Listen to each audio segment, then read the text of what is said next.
lost, but what was your view on it? I think if the first one's a penalty, the second one's a penalty.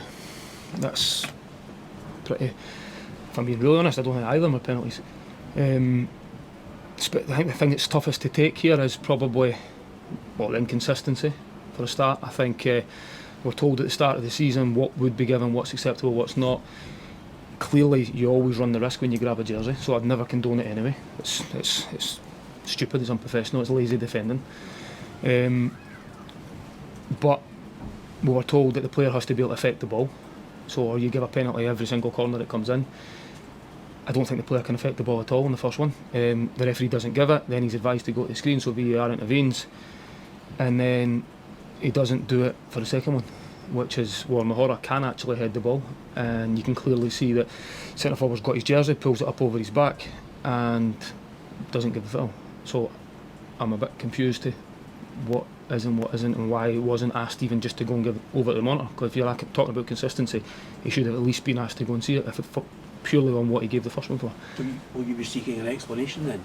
I don't think it really matters, because it can't change anything now. I think we were given an explanation of what would be given and what wouldn't be given at the start of the season, and I'm a bit confused, if I'm being honest. Do you feel a bit cursed though, David, because you are in winning positions, can't kill teams off, and then inevitably there's that sense within the stadium that there's an equaliser coming? I didn't feel that today. I thought the players deserved, they'd done enough to go and win the game. Listen, when you're down there, did they create enough chances to go and win the game and kill the game off? Yes, that's a message to the players, of course it is. Need to be more clinical at the same time, but I also feel they've done enough to go and earn another clean sheet today and win the game. I didn't feel that Dundee United were on top at all. I thought naturally they started to throw things at us, but as I say, I think it's a decision that's cost us the game rather than an anxiousness around the place. How difficult is it for you to try and turn this around when the pressure is increasing week by week and you're at the foot of the table? Yeah, listen, the pressure comes, and it's always been here. It's something that I knew the challenge when I took it on. Where we find ourselves in the table at the moment is unacceptable for a football club, we know that. But today makes it harder to take because of the situation and the manner in which the game went. But we've got an opportunity again next week to try and change that against the team at home, so we need to quickly change that.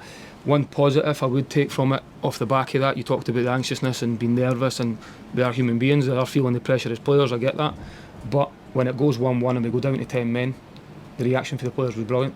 If anything, I thought we were a team that was then going to go on and score, big chances towards the end in terms of pushing forward with 10 men, and I thought Dundee United had settled for a point, so that's credit to the players, because 13 days ago we went down to 10 men and lost the game from a winning position. So I think that's something we can take.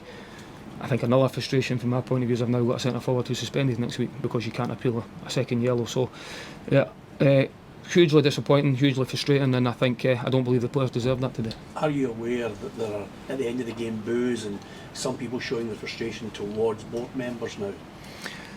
Listen, the fans, that doesn't go away. We find ourselves in a position in the league where that will always be there. It's not from a lack of effort of people working hard and trying to do the right things. Everyone's trying their absolute best to make sure we turn this around as quickly as we can. And as I say, how quickly the narrative can change.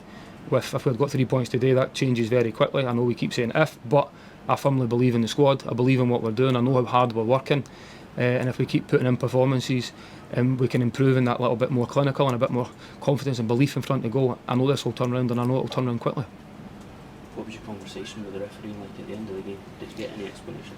No, I think when you're in the middle of the pitch, it's never the right time or the right place to do that.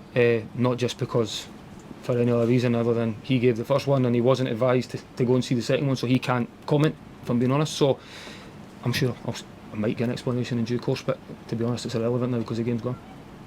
What was Lewis Miller's issue? I think he hurt his ankle a little bit when I think he rocked it or rolled it a little bit. We'll just see how that goes. He's had a bit of an ongoing ankle issue that he's been playing with, that he's been managing, and I'm not so sure if he got a kick on it or just rolled it slightly, but he felt it was needed to come off, but hopefully it's nothing too serious, but we'll find that out in the coming days. It must be difficult for you when you're looking towards people other than strikers to try and either save a game for you or win a game for you. No, I think that's just the quality Jordan's got and the way we play. It's good that the cross comes from one full back and the other full back's in the box the way we want it to play. It's always difficult against a back five. Dundee United were a back five in that situation, so the one centre forward against them, we need your midfielders to get up into the game as well and try and play the game a wee bit more attacking intent. That was the message today, trying to create more chances, trying to get more bodies into the box when the crosses are coming in, because of the quality you've just touched on there with Jordan. It does come in very regular.